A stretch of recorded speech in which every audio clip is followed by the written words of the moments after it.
जय हिंद साथियों। तो आज की क्लास में देखेंगे सीटेट एग्जाम 2022 के लिए मैथ की पैडागोजी का प्रैक्टिस सेट नंबर 6, गणित की पैडागोजी का प्रैक्टिस सेट नंबर 6 आज हम सोल्व करेंगे, जिसमें हम देखेंगे 20 बहुत ही महत्वपूर्ण प्रश्न। तो सभी साथी अंत तक हमारे साथ बने रहें और जिन साथियों ने अभी तक हमारे चैनल को सब्सक्राइब नहीं किया उनसे मेरा निवेदन है कि वो सभी साथी चैनल को सब्सक्राइब जरूर कर लें।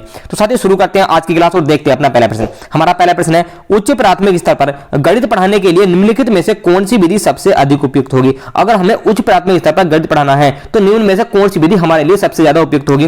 प्रदर्शन विधि, व्याख्यान विधि, गतिविधि आधारित अधिगम या फिर समस्या समाधान विधि। तो क्वेश्चन नंबर 1 का सही आंसर क्या होगा? इसका सही आंसर हो जाएगा साथियों ऑप्शन नंबर 4, समस्या समाधान विधि हमारे लिए सबसे ज्यादा उपयुक्त होगी। ऑप्शन नंबर 4 इसके लिए सही आंसर हो जाएगा। साथियों समस्या समाधान विधि है, सबसे पहले हमें बच्चों को समस्या बतानी होती है, समस्या के बारे में उनको हम समझाएंगे और उसके बाद समाधान उनको हम बताएंगे। अगला प्रश्न देखेंगे, प्रश्न नंबर 2 हमारा आज के प्रैक्टिस सेट का। उपचारात्मक शिक्षण सहायक है।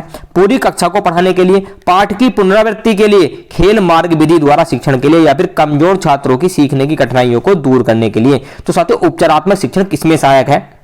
इसका सही आंसर होगा साथियों ऑप्शन नंबर 4, कमजोर छात्रों की सीखने की कठिनाइयों को दूर करने के लिए। ऑप्शन नंबर 4 इस प्रश्न के लिए सही आंसर हो जाएगा। साथियों उपचारात्मक शिक्षण में जो कमजोर छात्र होते हैं उनकी कठिनाइयों का हम पता लगाते हैं और उनको दूर करने के लिए अलग से उनको ट्यूशन दिया जाता है, तो हम ट्यूशन को उपचारात्मक शिक्षण भी कह सकते हैं। अगला प्रश्न देंगे, प्रश्न नंबर 3 है, गणित में निम्नलिखित पदों में से कौन सा पद परिभाषित है। ऑप्शन नंबर 1 है समतल, बिंदु, रेखा या फिर चतुर्भुज के विकर्ण।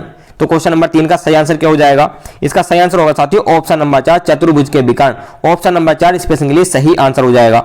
अगला प्रश्न देखेंगे, प्रश्न नंबर 4 है हमारी आज की क्लास का। गणित में प्रश्न रखने का अर्थ क्या है? विषय वस्तु में से प्रश्नों का सृजन करना, प्रश्नों को हल करने में असमर्थता, कक्षा में संदेह प्रस्तुत करना या फिर प्रश्न हल करना। तो गणित में जो प्रश्न रखे जाते हैं उनका रखने का क्या अर्थ है? क्वेश्चन नंबर 4 का सही आंसर क्या होगा? इसका सही आंसर होगा साथियों ऑप्शन नंबर 3, कक्षा में संदेह प्रस्तुत करना। ऑप्शन नंबर 3 इस प्रश्न के लिए सही आंसर हो जाएगा। अगला प्रश्न देखेंगे, प्रश्न नंबर 5 हमारी आज की क्लास का।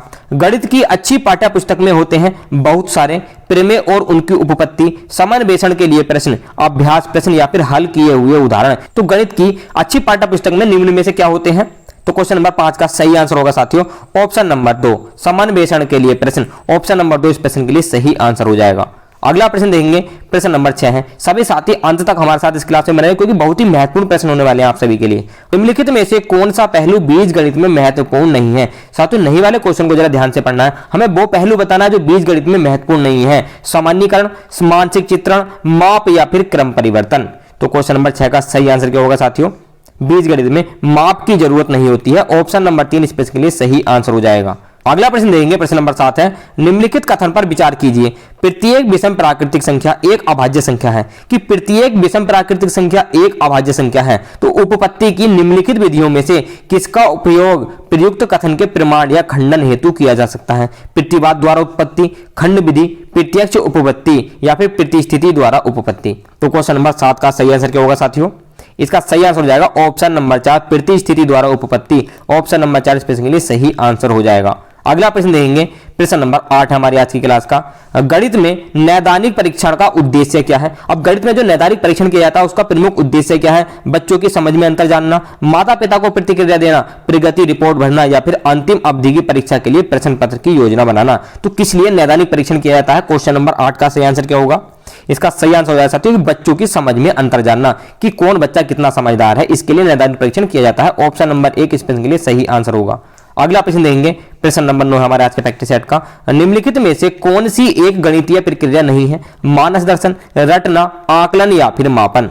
तो वेरी इंपॉर्टेंट क्वेश्चन हो जाता है साथियों, ये क्वेश्चन एग्जाम में काफी बार पूछा जा चुका है। तो क्वेश्चन नंबर 9 का सही आंसर हो जाएगा रटना। रटना एक गणितीय प्रक्रिया नहीं है। ऑप्शन नंबर 2 इस प्रश्न के लिए सही आंसर होगा।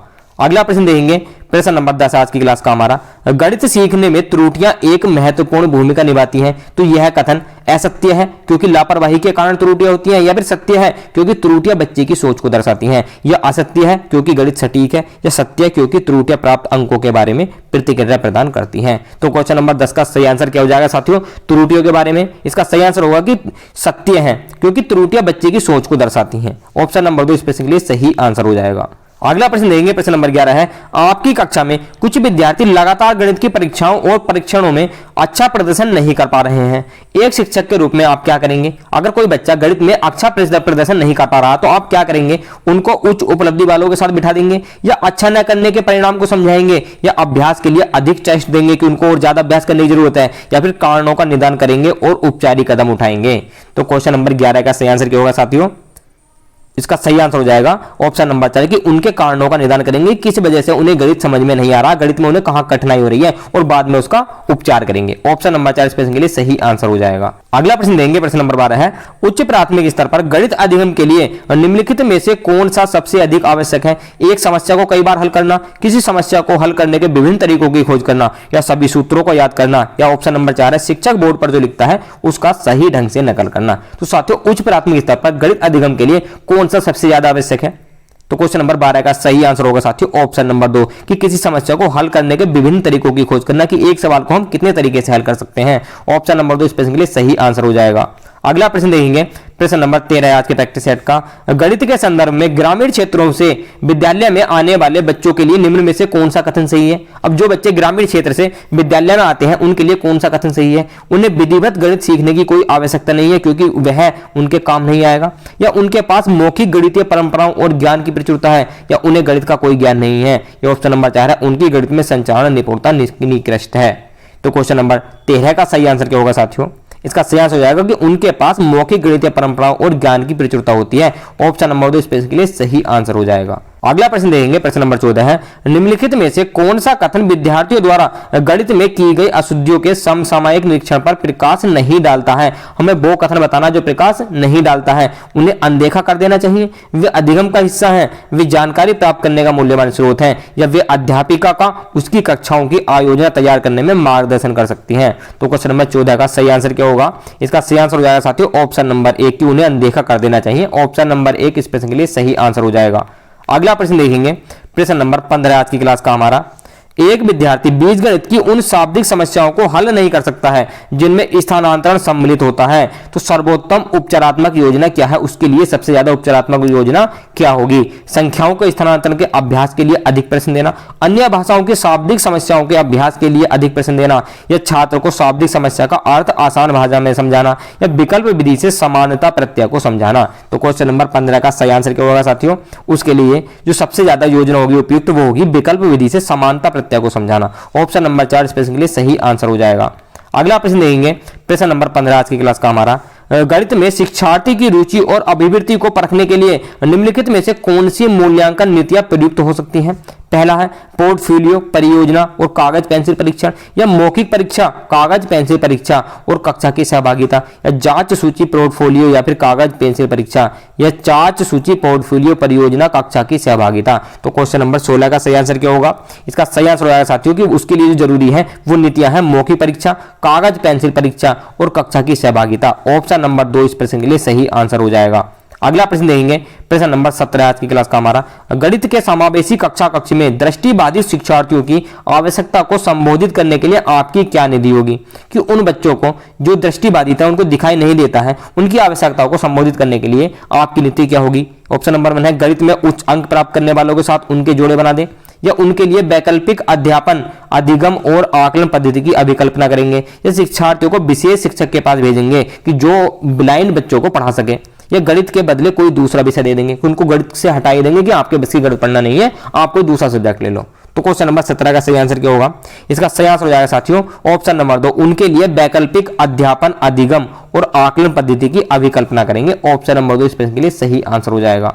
अगला प्रश्न देखेंगे, प्रश्न नंबर 18 आज की क्लास का हमारा, बच्चों को समय की अवधारणा को प्रस्तावित करने के लिए प्रारंभिक गतिविधि के रूप में निम्नलिखित में से कौन सी की जानी चाहिए? अब बच्चों को हमें समय की अवधारणा समझानी है, तो इसके लिए प्रारंभिक गति के रूप में कौन सी गतिविधि उनके लिए सबसे ज्यादा उपयुक्त होगी? समय से संबंधित वाक्यांशों के साथ पूर्व अनुभवों के बारे में चर्चा करना, बच्चों को पढ़ाना कि घड़ी में समय को कैसे पढ़ा जाए, या फिर बच्चों को पढ़ाना कि बीते हुए समय की गणना कैसे करें, या विभिन्न इकाइयों से समय का रूपांतरण करना। तो क्वेश्चन नंबर 18 का सही आंसर क्या होगा? इसका सही आंसर हो जाएगा साथियों ऑप्शन नंबर 1 से समय से संबंधित वाक्यांशों के साथ पूर्व अनुभवों के बारे में चर्चा की जानी चाहिए उनके साथ। ऑप्शन नंबर 1 इस प्रश्न के लिए सही आंसर होगा।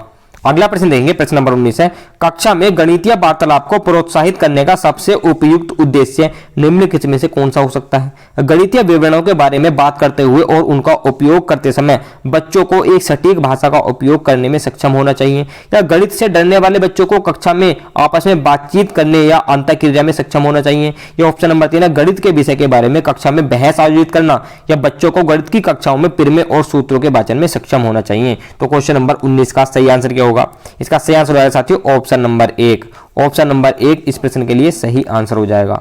अगला प्रश्न देखेंगे, प्रश्न नंबर 20 आज की क्लास का हमारा, यह सिद्ध करने के लिए कि √2 एक अपरिमेय संख्या है, एक अध्यापक यह मानकर शुरू करता है कि यह एक परिमेय संख्या है और आगे बढ़ते हुए यह सिद्ध करता है कि यह पूर्वानुमान संभव नहीं है, तो यह उपपत्ति निम्न विधि का उदाहरण है। अब यह कौन सी विधि होती है जिसमें कि पहले इसमें दिया हुआ होता है कि √2 एक अपरिमेय संख्या है और हम इसको मान लेंगे कि यह एक परिमेय संख्या है और हम सिद्ध कर देंगे कि यह परिमेय संख्या नहीं है, तो वो ऑटोमेटिक अपरिमेय संख्या हो जाएगी। तो यह किस विधि में किया जाता है?